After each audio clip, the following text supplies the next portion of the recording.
أصبح في عقول كثير منا أن أي علاقة زوجية ينبغي أن تبنى على حب. الشاب والفتاة صاروا يقولوا أنا مستحيل أتزوج إلا إذا كان عن حب. إذا جينا لحتى نحط تعريف الحب بين قوسين يعني حنقول إلا إذا كان عن حرام. لا يا شيخ، الحب غير الحرام. طب خلينا نفصفص هالعبارة. إلا إذا كان عن حب يعني فيه نظر الرجل إلى المرأة والمرأة إلى الرجل، والحديث فيما بينهما بكلام لا حاجة فيه، يعني منه كلام بيع وشراء أو كلام تعامل، لا حكي وطق حنك، وفي خلوة لربما أو جلوس مع بعضهما البعض. هذه المحادثة المحرمة والنظر المحرم والخلوة المحرمة والتكلم مع بعضكما، هذا الحديث حلال ولا حرام؟ إنه إيه حرام بس إنه عشان بدي أتزوجها، هذا ليس مبرر، هذا حرام. أنت لا ترضاه لأختك ولا ترضاه لخالتك ولا لعمتك، فكيف ترضاه لبنات الناس؟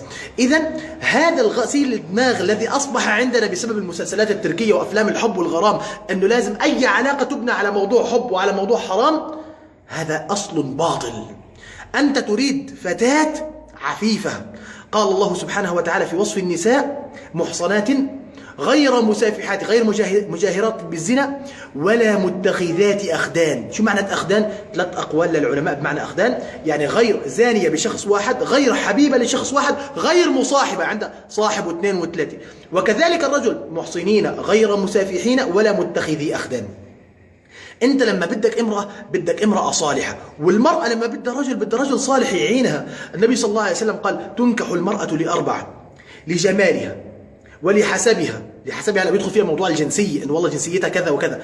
ولدينها، قال: لجمالها ولحسبها ولمالها ولدينها، فاظفر بذات الدين تربت يدك. انت بدك امرأة تصونك، امرأة تحفظك، امرأة دينة. يعني البنت اللي بتتخانق مع اهلها ولربما تروح معك هريبة تهرب من بيت اهلها وتتزوج من وراء ظهرهم، او الشاب اللي بعادي اهله بعادي ابوه وامه وعشانك، هذا عقوق من الشاب او من الفتاة لا يكون به الرجل صالحا. انا كيف بدي ارضى على نفسي اتزوج فتاة هربت من اهلها عشاني؟ ولربما تدور روح الايام فبنتي انا بكره قدام بتعشق واحد وبتروح بتتزوج من وراء ظهري، زي ما أنا حرقت قلب أبوها وأمها عليها لما خليتها تهرب عشاني.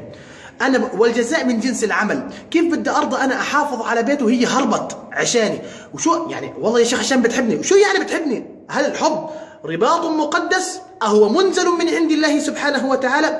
تركت أهلها من تجب عليها برهم لأجلك أنت الذي تحرم عليك أن تتحدث معك، أساسا حرام تحكي معك، وهربت عشانك.